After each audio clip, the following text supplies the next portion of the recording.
After aiming his quibble, Phinn slams his anchor down, dealing heavy crystal damage and briefly slowing enemies.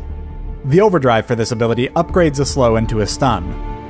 I recommend learning and upgrading quibble first and taking its overdrive. When Phinn activates Polite Company, he stomps the ground beneath him, temporarily granting bonus defenses to his allies. The impact also pulls enemies slightly towards himself while dealing damage. Notably, the overdrive for this ability increases the distance that enemies are pulled in.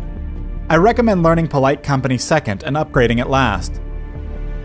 When Phinn activates his Forced Accord ultimate, he throws his anchor in a direction, pulling enemies towards his location and damaging them.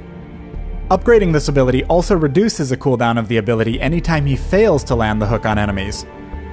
I recommend learning and upgrading this ability whenever available. Take the third rank over Polite Company's overdrive when you need the hook available more frequently. In the Utility tab, Boots and Warhorn are high priority purchases as they compensate for Phinn's slower pace and offer strong defensive bonuses. In the Defense tab, Fountain and Crucible are both strong items against general threats.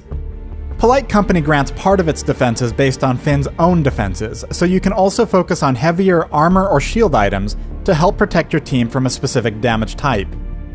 Finally, Clockwork is typically good as early as you can safely pick it up, both for the cooldown acceleration and the increased energy regeneration.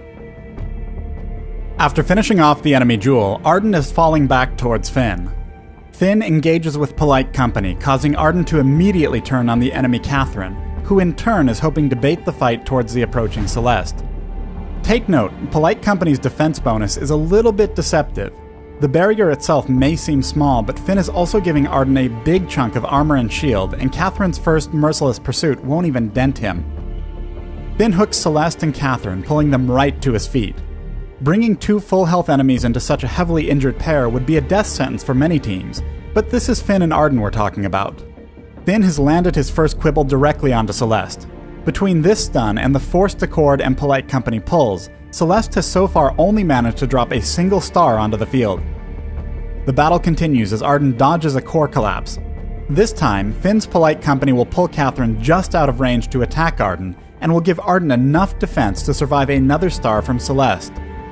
As Celeste is hit with another quibble and Catherine lands her merciless pursuit on Arden, this family reunion comes to a close. Phinn and Arden's aggression is paid off though, with Catherine falling back and their team gaining an immediate map advantage. Jumping forward a little, a fight is broken out in the lane, and Phinn, as usual, is fashionably late.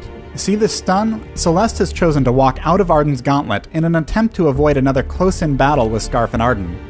Gauntlet has a short grace period where an enemy can't be stunned again, but by waiting this out, Phinn's Forced Accord brings her right back through and stuns her again. A quick quibble follow-up and Scarf's ultimate is able to mop up. Though we've looked at the pairing between Phinn and Arden, Phinn has strong synergy with many heroes, especially those who do very well in localized fights. He's strongest when an enemy needs to move through him to attack one of his allies, and as such, he makes a formidable front line. Thanks for watching the Phinn Hero Spotlight. Download Vainglory free on the Apple App Store or Google Play, and join us in the Halcyon Fold.